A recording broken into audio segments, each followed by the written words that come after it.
PV. അൻവറിന്റെ TMCയുടെ UDF പ്രവേശനം തദ്ദേശ തെരഞ്ഞെടുപ്പിന് ശേഷം മലപ്പുറത്തെ കോൺഗ്രസ് നേതാക്കളുടെ എതിർപ്പാണ് UDF പ്രവേശനം വൈകിക്കുന്നത്. തദ്ദേശ തെരഞ്ഞെടുപ്പ് പൂർത്തിയാകുന്നതുവരെ പി.വി. അൻവറിനെ മുന്നണിയിൽ അംഗമാക്കരുത് എന്നാണ് മലപ്പുറത്തെ നേതാക്കളുടെ നിലപാട്. കോൺഗ്രസിനെയും അതിന്റെ നേതാക്കളെയും നിരന്തരം ആക്ഷേപിച്ചുകൊണ്ടിരുന്ന പി.വി. അൻവറിനെ UDFൽ പ്രവേശിപ്പിക്കുന്നതിനോട് മലപ്പുറത്തു നിന്നുള്ള കോൺഗ്രസ് നേതാക്കൾക്ക് തുടക്കം മുതൽ തന്നെ യോജിപ്പുണ്ടായിരുന്നില്ല. മുന്നണിയുടെ പൊതു തീരുമാനമെന്ന നിലയിലാണ് അൻവറിനെ ഉൾക്കൊള്ളണമെന്ന നിർദ്ദേശം അംഗീകരിക്കുന്നത്. എന്നാൽ അത് നടപ്പിലാക്കുന്നത് പഞ്ചായത്ത് തിരഞ്ഞെടുപ്പ് കഴിഞ്ഞ് മതിയെന്നാണ് മലപ്പുറത്തെ കോൺഗ്രസ് നേതാക്കളുടെ നിലപാട്. KPCC working president AP Anilkumar, Aryan Shoukath MLA എന്നിവരുടെ നിലപാടാണ് ഇക്കാര്യത്തിൽ നിർണായകമായത്.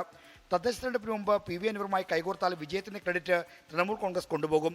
സീറ്റ് കിട്ടാത്തതിലും മറ്റും അതൃപ്തരായ പാർട്ടിയുടെ പ്രാദേശിക നേതാക്കൾ പി.വി. അൻവറിനൊപ്പം പോകാൻ സാധ്യതയുണ്ട്.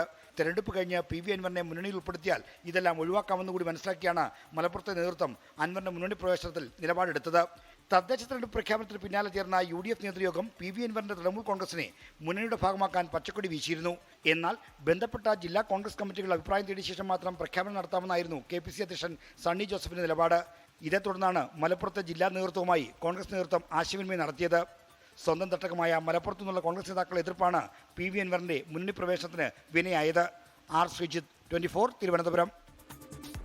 ലോകത്തെവിടെയായാലും ഏത് സമയത്തും 24 വാർത്തകളും ഓഗ്മെന്റഡ് റിയാലിറ്റി പാക്കേജുകളും എക്സ്പ്ലെയിനറുകളും വിശദമായി കാണാൻ ഞങ്ങളുടെ YouTube ചാനൽ നിങ്ങൾക്ക് സബ്സ്ക്രൈബ് ചെയ്യാം.